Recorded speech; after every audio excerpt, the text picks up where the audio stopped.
Welcome. I'm Coach Mark Evans. I am the president and founder of Evans Coaching, a company that works with athletes, beginners to seasoned professionals. We have a fitness facility, a studio here in the Lake Tahoe area, and also we have programs where I can come to your facility or your venue, your city, or as well we have an online video portal that where you can upload videos. We can do almost all of the work in terms of assessment of movement and technique for swimming, cycling, and running, as well as we'll have live interaction, video interaction via Skype. Today we're going to talk about a challenging position that's one for a lot of intermediate, beginner, and even more experienced swimmers, and that is the high elbow position. And over the years I've come up with many different ways of teaching this, and each one successful in their own way. But recently I've come up with a way to describe this method that seems to have a lot of merit.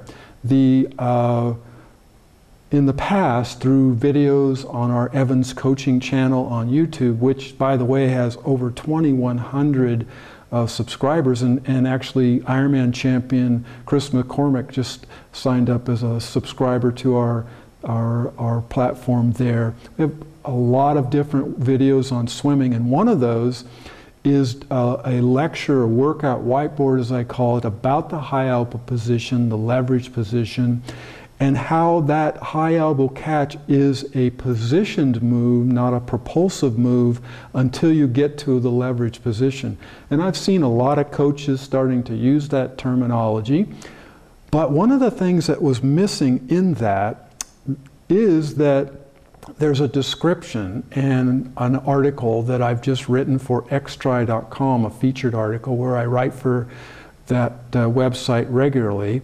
It's called the soft position catch, and if you go there and look on the coach's corner, you can click on my name and find that article, which would be a great companion to this video.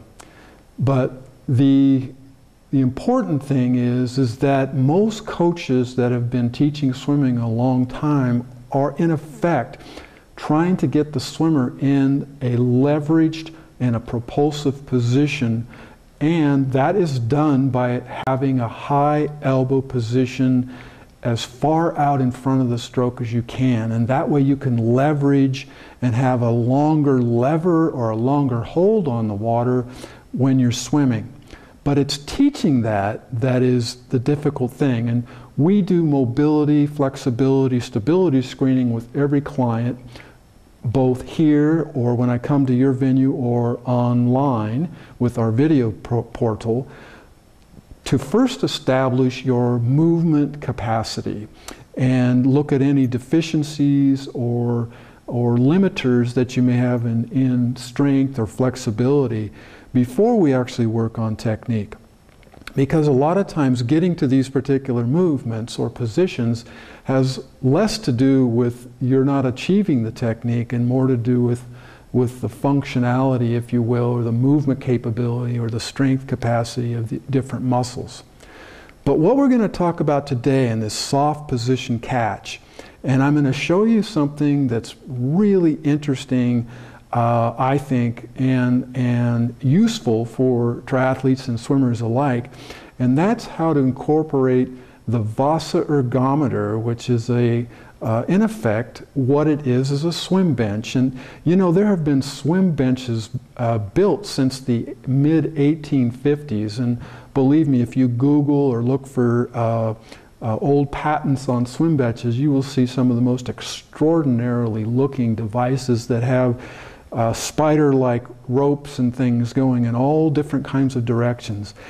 And the thing that each one of these has that makes an error in their method is that they're actually trying to make the bench like swimming.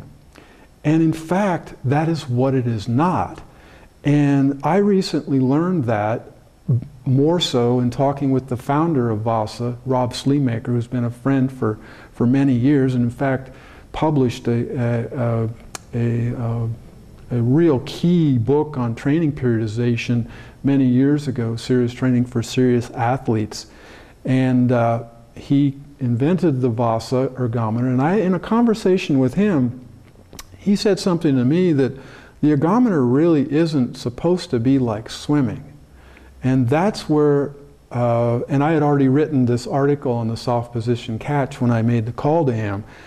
And that cued me that that's exactly what we should be trying to do with the ergometer, is use it to heighten the things that are as much as, if not more, like swimming. And it happens to be that the Vasa Ergometer, when you put yourself in this soft position catch, or that high elbow leverage position, and you do it with a soft, gentle placement of the hand and arm in a vertical position without a lot of load or a lot of force into that vertical position, and then press and push into a very propulsive sweeping back, that's when the ergometer is at its best. And when I'm teaching swimmers, we'll have them do their movement screens and so forth. We put them in the flume, we video them, we have a camera underwater, we have a mirror, and then oftentimes what I'll do is I'll put them on the ergometer, which helps you in dry land form to be able to look at the swimmer, video them again, but get them into that high elbow leverage position. And the ergometer is absolutely a superior method for dry land execution of that propulsive phase. It's very specific, and you can get into that very high elbowed position, that vertical forearm and hand, and you do this very softly and gently at the front part of your stroke. And it's that position that creates that leverage point, that ability to be able to press and push and gain propulsion is what you want to do. And when you're on the video, on the ergometer, as I insert videos here, you can get 100% specificity in training. And that's the value of the ergometer in terms of technique.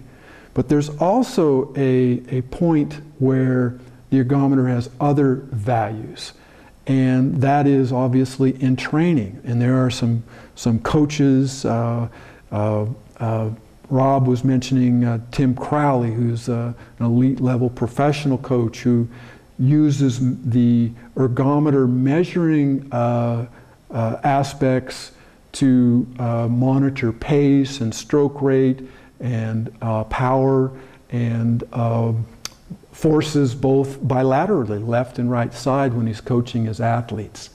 But the real key thing for me, because I'm come from more of the technical side of teaching and coaching, is that you can use the ergometer to get in that soft position, elevated forearm and hand pointing straight back down, and then you're right into that leverage position that creates this very propulsive phase. You know, coupling both the in-water and out-of-water dry land aspects as well is another way of bringing that 100% specificity into the training module. Getting in the propulsive positions and allowing the ergometer to really help your sensory motors to get that feel for what that high elbow leverage position actually feels like. And again, we use it in the swimming flume to dry land to then ergonomic progressions. And I think it's a fabulous tool for any triathlete or swimmer to integrate. And I would recommend that swimming centers, or even for your own home use, it would be a super investment. And I know that Vasa is working on developing plans and coaching workouts for athletes as well to make it even more sequentially developed. So I am Mark Evans, again from evanscoaching.com. We have a YouTube channel with, again, over 2,100 subscribers, and services for you locally here in the Tahoe area if you'd like to fly in, or I can be brought to your area or a venue of choice, and or we have the online video portal as well. So best of luck, and I hope that this video helps you make that high elbow position even better. Take care.